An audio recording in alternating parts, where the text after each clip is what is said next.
ಜೀ ವಾಹಿನಿಯ ಕಾಮಿಡಿ ಕಿಲಾಡಿಗಳು ಶೋಗೆ ಸೆಟ್ ಹಾಕುವಾಗ ಅಲ್ಲಿ ಕೆಲಸ ಮಾಡುವ ಅನೇಕರಿಗೆ ಇವರ ಪರಿಚಯ ಆಗುತ್ತೆ. ಇವರು ನೋಡಲು ಸಣ್ಣಗೆ ಇದ್ದಿದ್ರಿಂದ ಅಲ್ಲಿ ಕೆಲವರು ಇವರನ್ನ ಗಿಲ್ಲಿ ದಾಂಡು ಅಂತ ಕರೆಯಲು ಶುರು ಮಾಡಿದ್ರು. ಆ ಮೂಲಕ ನಟರಾಜ್ ಗಿಲ್ಲಿ ಅಲಿಯಾಸ್ ಗಿಲ್ಲಿ ನಟ ಆಗಿ ಗುರುತಿಸಿಕೊಳ್ಳಲು ಸಾಧ್ಯವಾಗಿದ್ದು. ಹೀಗೆ ಅವರು ಎಷ್ಟೇ ಶ್ರಮ ಹಾಕಿದ್ರೂ ಸಹ ಅವರ ನಟನೆಯ ಆಸೆ ಕೈಗೂಡದೆ ಹೋದಾಗ ಅದರಿಂದ ಅವರಿಗೆ ನಿರಾಶೆ ಉಂಟಾದ್ರು.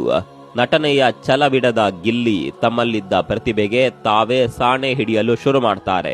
ಅವರ ಬಳಿ ಆಗ ಒಂದಷ್ಟು ಸ್ವಂತದ ಕಾನ್ಸೆಪ್ಟ್ ಇದ್ವು. ಇವುಗಳನ್ನ ಶಾರ್ಟ್ ಮೂವಿಯ ಮೂಲಕ ಹೊರತರುವ ಉದ್ದೇಶ ಇತ್ತು. ಆದರೆ ಹಾಗೆ ಮಾಡಲು ಕನಿಷ್ಠ 1 ಅಥವಾ 2 ಲಕ್ಷದ ಹಣವಾದ್ರೂ ಬೇಕಿತ್ತು. ಆದರೆ ಗಿಲ್ಲಿಯ ಬಳಿ ಅಷ್ಟೆಲ್ಲ ಹಣ ಇರಲಿಲ್ಲ. ಆದರೂ ಧೃತಿಗೆಡದ ಗಿಲ್ಲಿ ಹೆಚ್ಚು ಖರ್ಚು ಮಾಡದೆ ಸುಲಭವಾಗಿ ಮೂವಿ ಮಾಡಲು ಯೋಚಿಸಿದಾಗ ಅವರಿಗೆ ಹೊಳೆದಿದ್ದೆ ಫೇಸ್ಬುಕ್ ಲೈವ್ ಮೆಥಡ್. ಇಲ್ಲಿ ಫೇಸ್ಬುಕ್ ಲೈವ್ ಆನ್ ಮಾಡಿ ವಿಡಿಯೋ ಕವರ್ ಮಾಡ್ತಾ ಅದನ್ನ ಲೈವ್ ಆಗಿ ಅಪ್ಲೋಡ್ ಮಾಡುವ ಹೊಸ ಸಾಹಸಕ್ಕೆ ಗಿಲ್ಲಿ ಮುಂದಾಗ್ತಾರೆ. ಇದೊಂದು ರೀತಿಯಲ್ಲಿ ವಿಭಿನ್ನವಾದ ಪ್ರಯೋಗವೇ ಆಗಿತ್ತು. ಗಿಲ್ಲಿಯ ಮೆಮೊರಿ ಪವರ್ ಚೆನ್ನಾಗಿತ್ತು.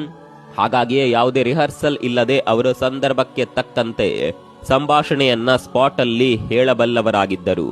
ಈ ಮೂಲಕ ಅವರು ಹೊರತಂದ ನಲ್ಲಿ ಮೂಳೆ, selfie, PO2, Rolex Rajanna, wrong side Ranganatha, Langoti man ಇವೆಲ್ಲ ಭಾರಿ ವೈರಲ್ ಆದ ಶಾರ್ಟ್ ಮೂವಿಗಳು.